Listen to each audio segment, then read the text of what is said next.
Le Seigneur soit avec vous. Évangile de Jésus-Christ selon saint Matthieu. Gloire à toi, Seigneur. Au 17e chapitre, les 9 premiers versets. En ce temps-là, Jésus prit avec lui Pierre, Jacques et Jean, son frère, et il les amena à l'écart sur une haute montagne. Il fut transfiguré devant eux. Son visage devint brillant comme le soleil, et ses vêtements blancs comme la lumière. Voici que leur apparurent Moïse et Élie, qui s'entretenaient avec lui. Pierre alors prit la parole et dit à Jésus, « Seigneur, il est bon que nous soyons ici. Si tu le veux, je vais dresser ici 3 tentes, une pour toi, une pour Moïse et une pour Élie. » Il parlait encore lorsqu'une nuée lumineuse le couvrit de son ombre.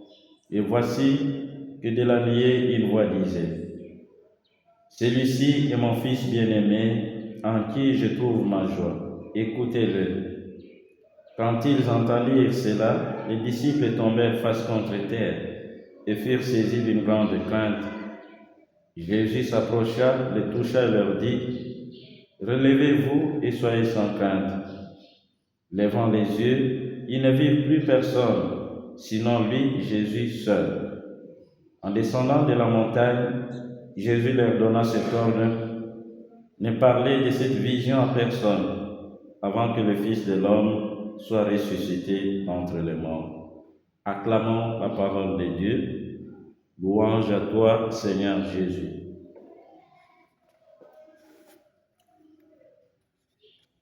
Frères et sœurs, nous continuons notre marche à la suite du Christ Jésus, avec qui nous avançons avec assurance vers la Pâque.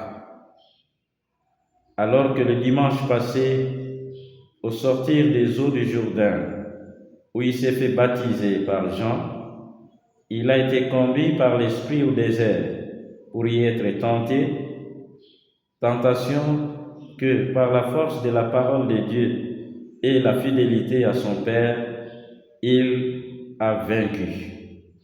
Aujourd'hui, c'est sur la montagne, ce lieu symbolique de la présence de Dieu et de la rencontre avec lui qu'il nous mène pour nous introduire dans cette nouvelle alliance qu'il est venu sceller et où éclate en prélude à travers la transfiguration la gloire de sa résurrection, espérance des croyants. Dans la première lecture, extraite du livre de la Genèse, le Seigneur se manifeste à Abraham, avec qui il veut conclure une alliance. Le Seigneur se porte garant de sa bénédiction, de sa protection, à condition qu'Abraham fasse preuve de foi et de disponibilité à aller où le Seigneur l'envoie.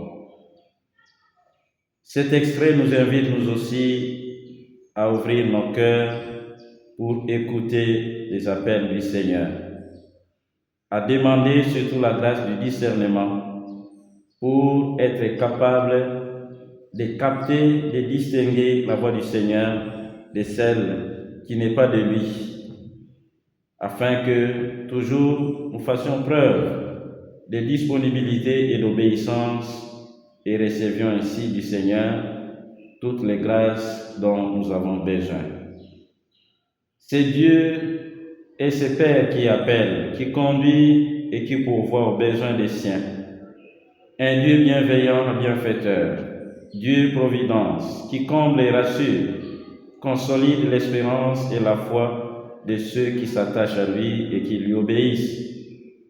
C'est Dieu et aussi ce Père magnifique, merveilleux, qui dialogue, un Père si proche, qui sait accomplir ses promesses en faveur de son peuple. Et aujourd'hui, demandons encore au Seigneur, en faisant nôtre ces paroles qui résonnent dans les réponses du psaume responsorial, que ton amour, Seigneur, soit sur nous, comme notre espoir est en toi.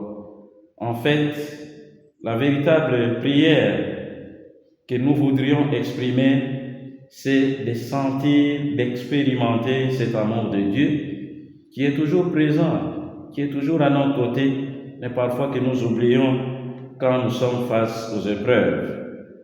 Mais qu'il fasse aussi grandir en nous la foi et l'espérance en lui, parce que sans lui, nous ne pouvons rien faire. Comment en effet faire preuve de notre foi et espérance en Dieu? Mais c'est à travers une vie de communion avec lui. Cette communion ou alliance qui se fait visible dans une vie de prière intense où il nous parle, où nous lui parlons, où nous nous confions totalement à lui. Et l'épisode de la transfiguration dont nous parle aujourd'hui saint Matthieu, dans la péricope de l'Évangile, nous montre justement comment la prière est ce moment merveilleux de la rencontre avec le Seigneur.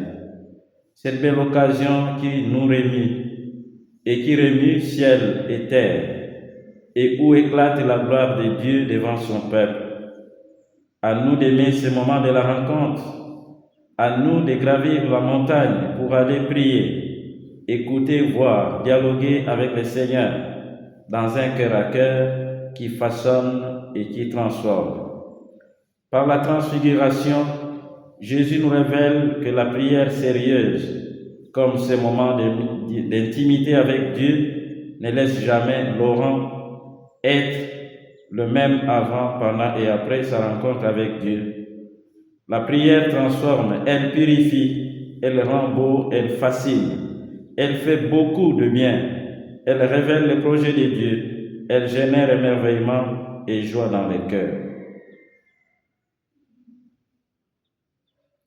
Comme au jour de son baptême, aujourd'hui encore la voix du Père se fait entendre, confirmant que Jésus et son Fils sont élus. Et il nous invite à l'écouter, à les prendre pour modèle, à les suivre, à l'imiter, car en Jésus, Dieu s'est fait proche de nous. L'alliance jadis scellée avec Abraham et avec tout le peuple d'Israël, ces liens forts et engageants qui manifestaient l'amour de Dieu pour son peuple, voici qu'il se manifeste jusqu'à l'extrême en son Fils Jésus. Cette alliance nouvelle contractée nous rejoint chacun personnellement à travers l'Église dont nous sommes membres, à chacun de s'y engager.